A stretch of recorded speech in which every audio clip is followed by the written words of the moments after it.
7 दिसंबर 1941 ये इतिहास का वो दिन था जिसके बाद दुनिया का नक्शा हमेशा के लिए बदलने जा रहा था। यूएस नेवी के बेस पर एक आफत गिरने वाली थी जिसका अंदाजा किसी को भी नहीं था।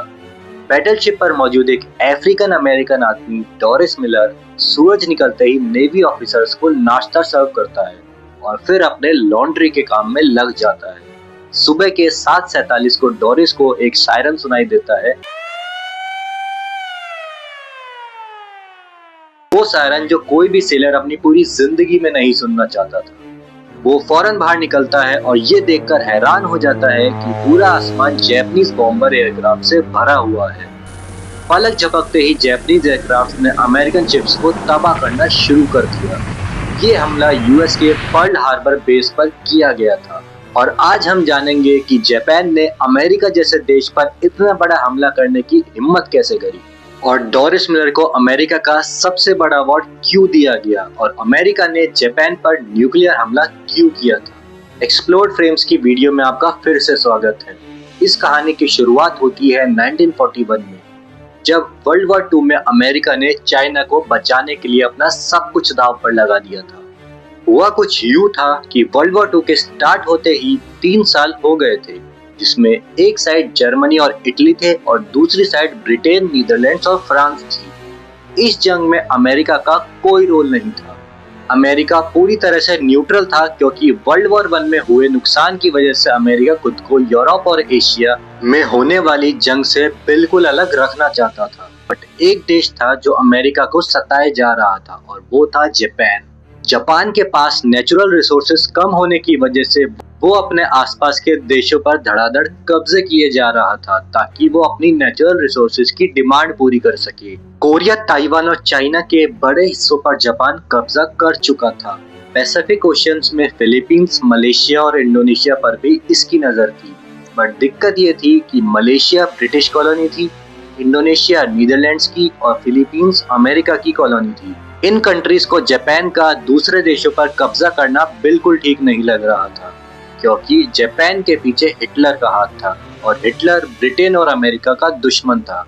जापान की हरकतें देखकर जुलाई 1941 में अमेरिका ने जापान को ऑयल देना बंद कर दिया। जापान के पास खुद का ऑयल नहीं था, जबकि 80% ऑयल वो अमेरिका से इंपोर्ट करता था।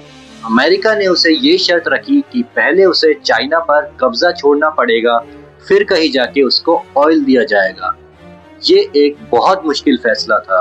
अगर वो चाइना से कब्जा छोड़ देता तो पूरी दुनिया समझती कि इसने हिटलर के सपोर्ट के बावजूद अमेरिका के आगे घुटने टेक दिए और दूसरी तरफ ऑयल था जिसके बिना जापान का होल्ड कमजोर पड़ ही जाना था। जापान ने फैसला किया कि वो चाइना से अपनी फौजें वापस नहीं मंगवाएगा, बल्कि अंदर ही अंदर उसने प्लान बनाया कि वो ऑयल के लिए इंडोनेशिया पर कब्जा करेगा, लेकिन ये काम इतना आसान नहीं था। जैसा कि हम जान चुके हैं, इंडोनेशिया उस टाइम नीदरलैंड्स की कॉलोनी थी और वहां तक पहुंचने के लिए जरूरी था कि पहले फिलीपींस पर कब्जा किया जाए, जो अमेरिका की कॉलोनी थी।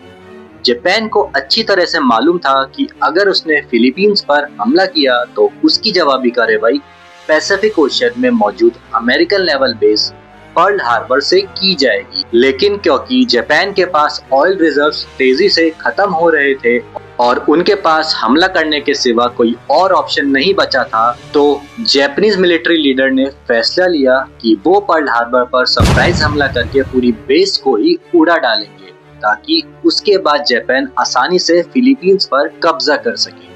जापान अब पर्ल हार्बर पर हमला करने की तैयारी में लग चुका था। उसने अपनी फ्लीट तैयार करनी शुरू कर दी थी, जिसमें 2 बैटलशिप्स, 39 सबमरीन्स, 30 डिस्ट्रॉयर्स और 414 बॉम्बर एयरक्राफ्ट थे। इन एयरक्राफ्ट को 6 एयरक्राफ्ट कैरियर की मदद से पर्ल हार्बर की तरफ रवाना किया गया। दूसरी तरफ पर्ल हार्बर पर खड़ी अमेरिकन फोर्स का अंदाजा लगाए तो उसमें 8 बैटलशिप्स, 59 एंटी एयरक्राफ्ट शिप, 4 सबमरीन और 390 एयरक्राफ्ट थे। देखा जाए तो अमेरिका के पास जापान को मुंह तोड़ जवाब देने के लिए काफी फोर्स थी, लेकिन इसके लिए जरूरी था कि हमले से पहले इनको इंफॉर्मेशन मिल जानी चाहिए। पर जापान ये अटैक सीरियस रखना चाहता था, इसलिए जापानीज कमांडर ने फैसला लिया कि वो हमले से पहले किसी भी वायरलेस कम्युनिकेशन से दूर रहे। जापान से निकलने वाली फोर्स करीब 8000 किलोमीटर तय करके अब पर्ल हार्बर से मात्र 370 किलोमीटर दूर थी और यही वो पॉइंट था जहां से एयरक्राफ्ट्स को हमला करने के लिए टेक ऑफ करवाया गया। ये वर्ल्ड वॉर 2 का सबसे बड़ा हमला होने वाला था जिसमें अमेरिका अभी तक शामिल भी नहीं था। 7 दिसंबर 1941 को 7:57 पर 350 जापानीज एयरक्राफ्ट्स ने पर्ल हार्बर पर 2 अलग ग्रुप्स में हमला कर दिया।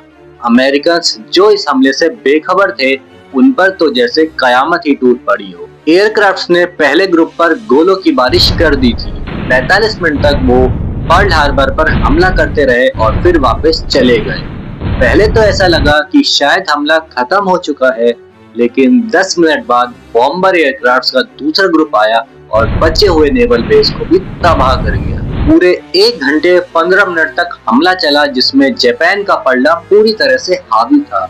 20 वेसल्स, 8 बैटलशिप्स और 300 से ज्यादा प्लेन्स को खड़े खड़े तबाह कर दिया था। जमीन को आग और आसमान को काले धुएं के बादलों में छुपा दिया था। इसी बीच अमेरिका के एक बैटलशिप में डोरिस मिलर भी था जिसका जिक्र वीडियो की स्टार्टिंग में किया था। लॉन्ड्री कलेक्शन के दौरान डोरिस को एक सायरन सुनाई दिया।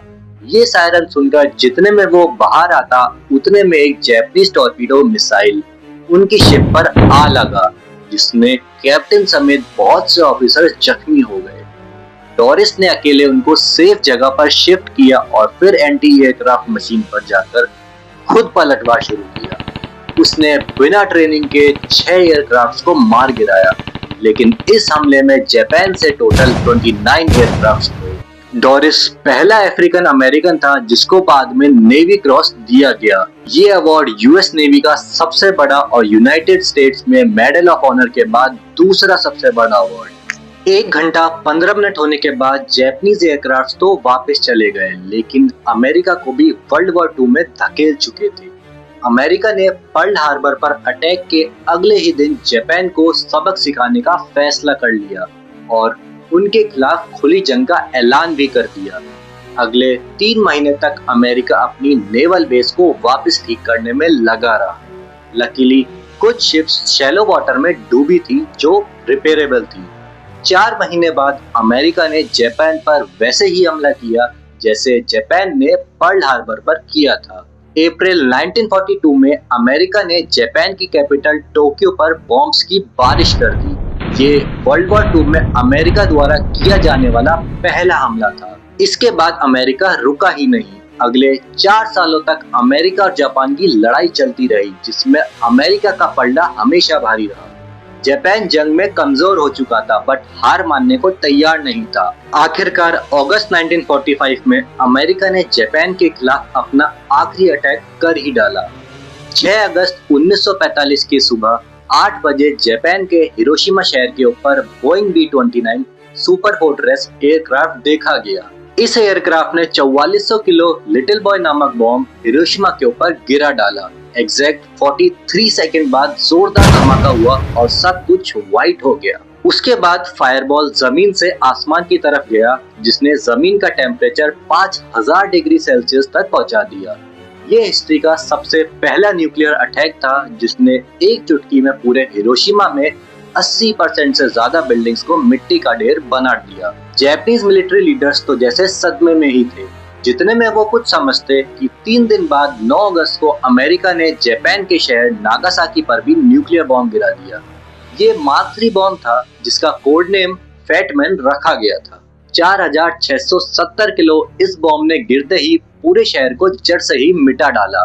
ये 2 न्यूक्लियर बॉम्ब्स थे जो इंसान पर यूज होने वाले पहले और होपफुली आखिरी बॉम्ब थे।